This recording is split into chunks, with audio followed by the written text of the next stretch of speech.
Hi friends, welcome to అనగనగా కథలు. ఈరోజు చెప్పే కథను చూడండి. నచ్చితే లైక్ చేయండి, షేర్ చేయండి, కామెంట్ చేయండి. సబ్స్క్రైబ్ చేసుకోకపోతే ప్లీజ్ సబ్స్క్రైబ్ చేయండి. అలాగే నోటిఫికేషన్ కోసం పక్కనే ఉన్న బెల్ ఐకాన్ ప్రెస్ చేయండి. ఇక కథలోకి వెళదాం. అనగనగా సీతాపురం అనే గ్రామం కలదు. ఆ గ్రామంలో గజపతి అనే ఒక షావుకారు ఉండేవాడు. ఆయన దగ్గర గుమస్తాగా గణపతి పనిచేస్తూ ఉన్నాడు. గణపతి చాలా మంచివాడు, నమ్మకమైన వ్యక్తి. గజపతి దగ్గర 10 సంవత్సరాలుగా పనిచేస్తున్నాడు. గజపతి మాత్రం కాస్త దురుసైన మనిషి. తొందరపాటుతనం కూడా బాగా ఉంది. తన కింద పనిచేసే వాళ్ళని చులకనగా చూస్తూ ఉండేవాడు. గణపతి తన దగ్గర 10 సంవత్సరాలుగా పనిచేస్తున్నా సరే జీతం మాత్రం ఏమాత్రమూ పెంచలేదు. గణపతి లోపల భూషణం మీద కొన్ని కాగితాలు పెట్టా, వాటిని తీసుకువచ్చి ఇవ్వు అని అడిగాడు గజపతి. గణపతి గబగబా లోపలికి వెళ్ళి ఆ కాగితాలు తీసుకువచ్చి గజపతికి ఇచ్చాడు. అవి తీసుకుని వెళుతూ అయ్యో, నా నవరత్నాల ఉంగరం కూడా అక్కడే ఉంచానే అని గబగబా తనే లోపలికి వెళ్ళి ఆ ఉంగరం కోసం వెతకసాగాడు. కానీ అక్కడ ఉంగరం లేదు. గణపతి, ఇక్కడ ఉంగరం ఉండాలిగా, నువ్వేమైనా తీసావా అని గణపతిని పిలిచాడు గజపతి. నేనేమీ చూడలేదయ్యా, ఇక్కడ ఆ కాగితాలు తప్పితే ఇంకేమీ లేవ్వే అని చెప్పాడు గణపతి. ఇక్కడే పెట్టాన్రా, లేకపోవటం ఏంటి? నువ్వు నిజం చెప్పు, ఆ ఉంగరాన్ని తీసావు కదూ అని కోపంగా అడిగాడు గజపతి. అయ్యా, నేనేమీ తీయలేదయ్యా, అక్కడ కాగితాలు తప్పితే ఎలాంటి ఉంగరమూ లేదు, నన్ను నమ్మండి అని చెప్పాడు గణపతి. అయినా సరే గణపతి మాటలు నమ్మక అక్కడికక్కడే అతడిని పైనుంచి క్రింద దాకా వెతికేశాడు. కానీ గణపతి దగ్గర ఉంగరం లేదు. ఇంతలోనే దాన్ని ఎలా మాయం చేశావురా? ఎక్కడ పెట్టావురా దాన్ని? ఇస్తావా ఇవ్వవా అని గదమాయించి అడిగాడు గజపతి. అయ్యా, నాకు నిజంగా తెలియదయ్యా, నన్ను మీరు 10 సంవత్సరాలుగా చూస్తున్నారు, నా గురించి మీకు తెలియదా? నన్ను నమ్మండి అని బ్రతిమలాడసాగాడు గణపతి. 10 సంవత్సరాలుగా పనిచేస్తున్నంత మాత్రాన నిన్ను నేను ఎలా నమ్మన్రా? ఇన్నాళ్ళంటే నీకు అలాంటివేమీ దొరకలేదు. ఈరోజు ఆ అవకాశం రాగానే దాన్ని మాయం చేసేసావు. నువ్వు ఉంగరం ఇస్తావా లేదా? లేదంటే నిన్ను ఈరోజే పనిలో నుంచి తీసేస్తాను, నీకు ఇవ్వాల్సిన జీతం కూడా ఇవ్వను అని కఠినంగా మాట్లాడాడు గజపతి. అయ్యా, మీరు ఏం చేసినా సరే నేను తీయని ఉంగరం ఎక్కడి నుంచి తీసుకొచ్చి ఇవ్వనయ్యా. నాకు ఆ ఉంగరం గురించి తెలియదయ్యా. కావాలంటే మీరు నన్ను పనిలో నుంచి తీసేయండి, అంతేగాని లేని ఉంగరం తీసుకురమ్మంటే నా వల్ల కాదయ్యా అని బాధగా అన్నాడు గణపతి. నేను చాలా మంచివాణ్ణి కాబట్టి నిన్ను గ్రామాధికారి గారికి అప్పజెప్పకుండానే వదిలేస్తున్నాను. ఆ చిన్న ఉంగరంతోనే నువ్వు జీవితాంతం బ్రతికేస్తావా? ఈ రోజు నుంచే నువ్వు ఉద్యోగం నుంచి మానేసేయి అని అక్కడి నుంచి గణపతిని పంపించేశాడు గజపతి. ఇక చేసేది లేక గణపతి ఇంటికి బాధగా వచ్చి, విఘ్నేశ్వరా, ఏమిటయ్యా నాకు ఈ నీలాపనింద? నేనేం పాపం చేశాను? నిన్ను ప్రతి నిమిషము కొలుస్తూ ఉంటాను, అలాంటిది నాకు ఇలాంటి అపనింద ఎలా వచ్చిందయ్యా?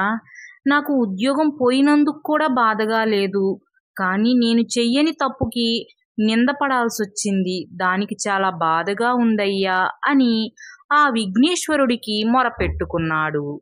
గణపతి ఆ విఘ్నేశ్వరుడికి భక్తుడు.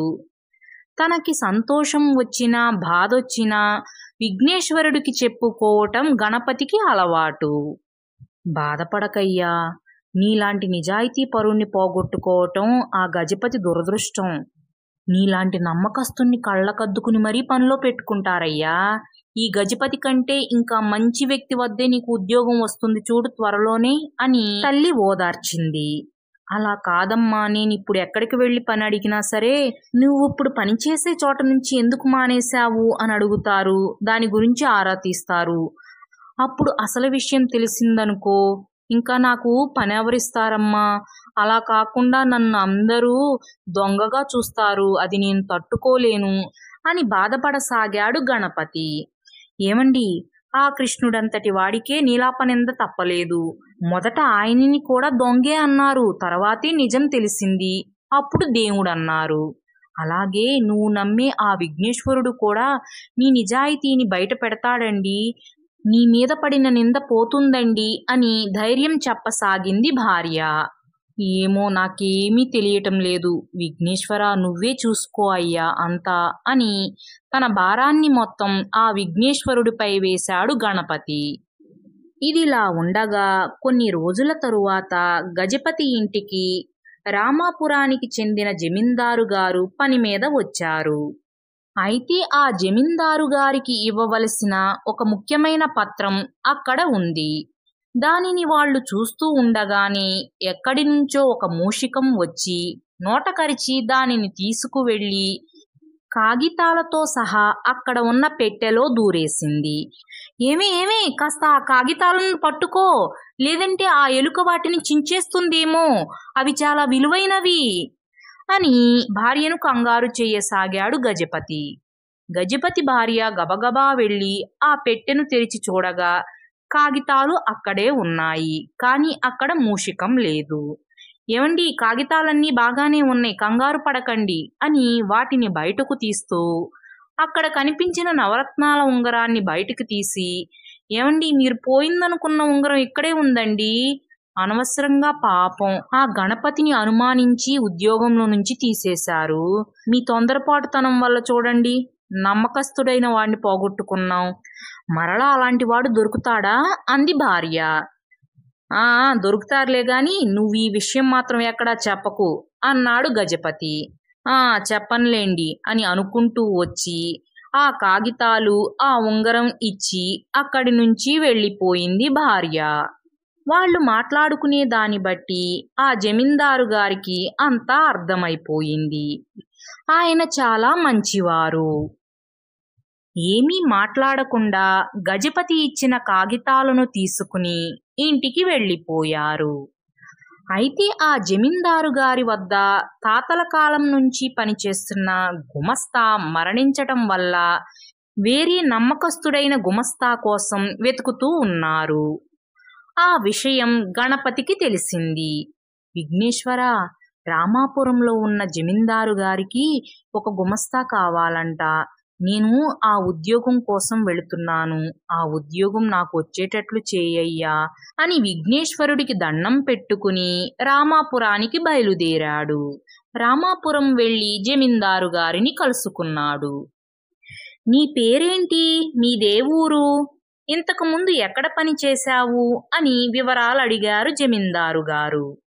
నా పేరు గణపతి, మాది సీతాపురం, నేను ఇప్పటి వరకు ఆ ఊరి షావుకారైన గజపతి గారి వద్ద గుమస్తాగా పనిచేశాను అని తన గురించి చెప్పాడు గణపతి. అంటే గజపతి వద్ద పనిచేసింది ఇతడేనా? అక్కడ పనెందుకు మానేశావని ఏమీ తెలియనట్లు అడుగుతాను, అప్పుడు అసలు గజపతి గురించి ఏమని చెప్తాడో, నిజం చెప్తాడో లేదో చూద్దాం అని మనసులో అనుకుని, ఇంతకీ అక్కడ పనెందుకు మానేశావు అని ఏమీ తెలియనట్లు అడిగారు జమీందారు గారు.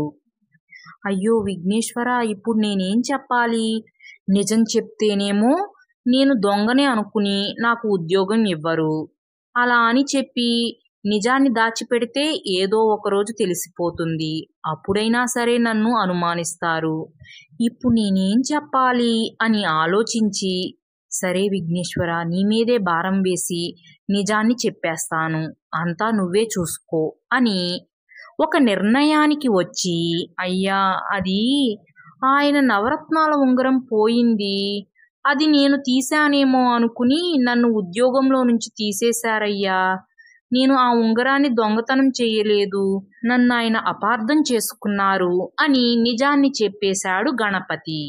అంతే, జమీందారు గారికి గణపతి నిజాయితీ నచ్చి తనకు తెలిసిన నిజాన్ని చెప్పకుండా, గణపతి నేను అడగంగానే నిజాన్ని నిజాయితీగా చెప్పావు, అది నాకు నచ్చింది, నేను నిన్ను నమ్ముతున్నాను, నువ్వు దొంగవి కాదు, నిజాయితీ పరుడివి, నీ నిజాయితీని మెచ్చి నీకు ఈ ఉద్యోగం ఇస్తున్నాను అన్నారు జమీందారు గారు.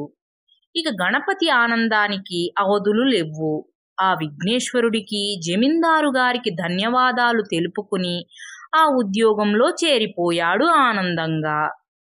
అలా తన జీవితకాలం ఆ జమీందారు గారి వద్దే నమ్మకంగా పనిచేస్తూ తన కుటుంబంతో ఎంతో ఆనందంగా గడిపేశాడు గణపతి. ఫ్రెండ్స్, ఈ కథ మీకు కూడా నచ్చిందనే అనుకుంటున్నాను. Thanks for watching. మరో మంచి కథతో మళ్ళీ కలుద్దాం. అప్పటి వరకు సెలవు. Take care. బాయ్.